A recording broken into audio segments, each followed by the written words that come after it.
Hello friends, എല്ലാവർക്കും നമ്മുടെ പുതിയൊരു വീഡിയോയിലേക്ക് സ്വാഗതം.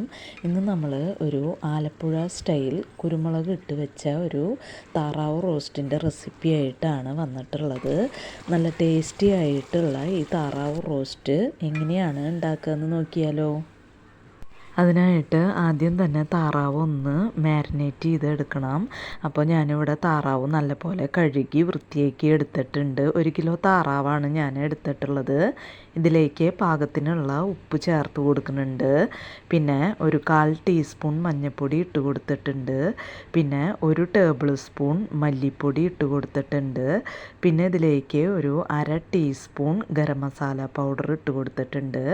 പിന്നെ ഇതിലേക്ക് 1 ടേബിൾ സ്പൂൺ ഫ്രഷായിട്ട് പൊടിച്ചിട്ടുള്ള കുരുമുളക് പൊടി ചേർത്ത് കൊടുക്കുന്നുണ്ട്.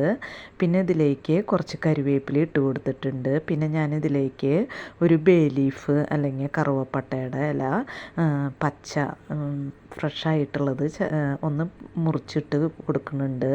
പിന്നെ ഇതിലേക്ക് ഒരു അരമുറി ചെറുനാരങ്ങയുടെ നീര് ഞാൻ ചേർത്ത് കൊടുത്തിട്ടുണ്ട്. ഇനി നന്നായിട്ട് മിക്സ് ചെയ്ത് കൊടുക്കുക. അതിന് ശേഷം ഇത് ഒരു അരമണിക്കൂർ നമുക്ക് റെസ്റ്റ് ചെയ്യാനായിട്ട് വെക്കാം. ഞാനിവിടെ ഇത് ഫ്രിഡ്ജിലാണ് റെസ്റ്റ് ചെയ്യാനായിട്ട് വെക്കുന്നത് കേട്ടോ. ഇനി നമുക്ക് താറാവ് റോസ്റ്റ് ഉണ്ടാക്കാനായിട്ട് നോക്കാം. അതിനായിട്ട് അടികട്ടിയുള്ള ഒരു ഉരുളി അടുപ്പത്ത് വെച്ചിട്ടുണ്ട്. അതിലേക്ക് ഒരു 3 ടേബിൾ സ്പൂൺ വെളിച്ചെണ്ണ ഒഴിച്ചു കൊടുത്തിട്ടുണ്ട്.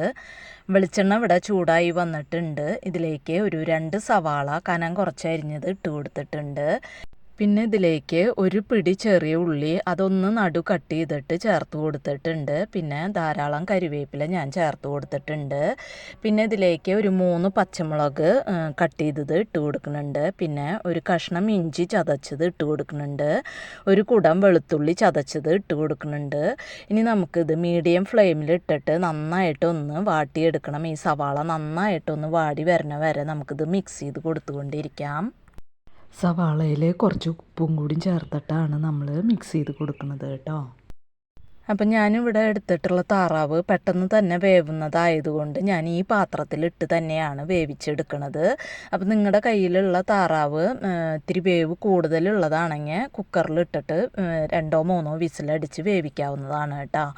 അപ്പോൾ സവാള ഇവിടെ ഇപ്പോൾ നന്നായിട്ടൊന്ന് വാടി വന്നിട്ടുണ്ട്. ഇനി നമുക്ക് തീ കുറച്ച് വെച്ചിട്ട് ഇതിലേക്ക് കുറച്ച് പൊടികൾ ചേർത്ത് കൊടുക്കാം. ഇതിലേക്ക് ഒരു 1/4 ടീസ്പൂൺ മഞ്ഞൾപ്പൊടി ഇട്ട് കൊടുത്തിട്ടുണ്ട്. പിന്നെ 1/2 ടീസ്പൂൺ എരിവുള്ള മുളക് പൊടി ഇട്ട് കൊടുത്തിട്ടുണ്ട്. പിന്നെ ഇതിലേക്ക് ഒരു 1.5 ടേബിൾ സ്പൂൺ മല്ലിപ്പൊടി ചേർത്ത് കൊടുത്തിട്ടുണ്ട്. നന്നായിട്ടൊന്ന് മിക്സ് ചെയ്ത് കൊടുക്കുക. അപ്പോൾ ഇതിലേക്ക് കൂടുതലായിട്ട് മല്ലിപ്പൊടിയും കുരുമുളക് പൊടിയാണ് നമ്മൾ ഇതിൽ ചേർത്ത് കൊടുക്കുന്നത്. അപ്പോൾ മുളക് പൊടിയൊക്കെ വളരെ കുറച്ച് മാത്രമാണ് കേട്ടോ അതിൽ ചേർത്ത് കൊടുക്കുന്നത്. നന്നായിട്ട് ഈ പൊടികളുടെ പച്ചമണം ഒന്ന് മാറട്ടെ. നന്നായിട്ടൊന്ന് മിക്സ് ചെയ്ത് കൊടുക്കുക.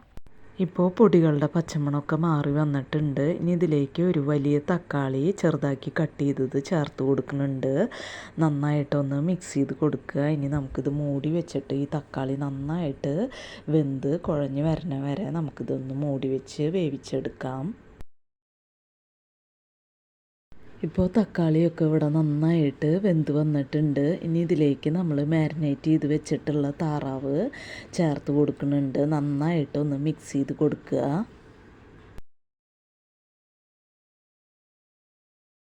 താറാവ് ഇവിടെ നന്നായിട്ട് മിക്സ് ചെയ്തെടുത്തിട്ടുണ്ട്. ഇനി നമുക്കിതിലേക്ക് താറാവ് വേവാൻ ആവശ്യമുള്ള വെള്ളം ചേർത്ത് കൊടുക്കാം.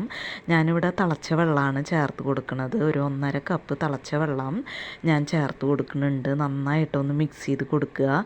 ഇനി നമുക്ക് തീ ഹൈ ഫ്ലെയിമിൽ ഇട്ടിട്ട് ഇത് മൂടി വെച്ചൊന്ന് വേവിക്കാം. താറാവ് ഇവിടെ പകുതി വേവായി വന്നിട്ടുണ്ട്. ഇനി നമുക്ക് തീ മീഡിയം ഫ്ലെയിമിലാക്കിയിട്ട് താറാവ് നന്നായിട്ട് വെന്ത് വരണ വരെ ഇതൊന്ന് മൂടി വെച്ച് വേവിച്ചെടുക്കാം. ഈ സമയത്ത് ഇതിലേക്ക് 1 ടേബിൾ സ്പൂൺ കുരുമുളക് പൊടിച്ചതും 1/2 ടീസ്പൂൺ ഗരം മസാല പൗഡറും ചേർത്ത് കൊടുത്തിട്ടുണ്ട്. ഒന്ന് മിക്സ് ചെയ്ത് കൊടുക്കുക. ഇനി ഇതിലേക്ക് ഒരു 1/2 ടീസ്പൂൺ കുരുമുളകും ജീരകവും കൂടി വറുത്ത് പൊടിച്ചത് ചേർത്ത് കൊടുക്കുന്നുണ്ട്. അപ്പോൾ കുരുമുളകും ജീരകവും വറുത്ത് പൊടിച്ചത് ചേർക്കുമ്പോൾ ഒരു പ്രത്യേക ടേസ്റ്റാണ് കേട്ടോ നമ്മുടെ താറാവ് റോസ്റ്റിനുണ്ടാവുക. അപ്പോൾ ഇത് സ്കിപ്പ് ചെയ്യാണ്ട് ചേർത്ത് കൊടുക്കണം. നിങ്ങളുടെ കുരുമുളകിൻ്റെ നിങ്ങളുടെ എരിവിനനുസരിച്ച് കുരുമുളകിൻ്റെ അളവ് തീരുമാനിക്കാം കേട്ടോ. ഇനി നമുക്കിത് മൂടി വെച്ചിട്ട് ഈ താറാവ് ഒന്നും കൂടി വേവണ വരയ്ക്കും ഒന്ന് മൂടി വെച്ച് ഹൈ ഫ്ലെയിമിലിട്ടിട്ട് നമുക്ക് വേവിച്ചെടുക്കാം.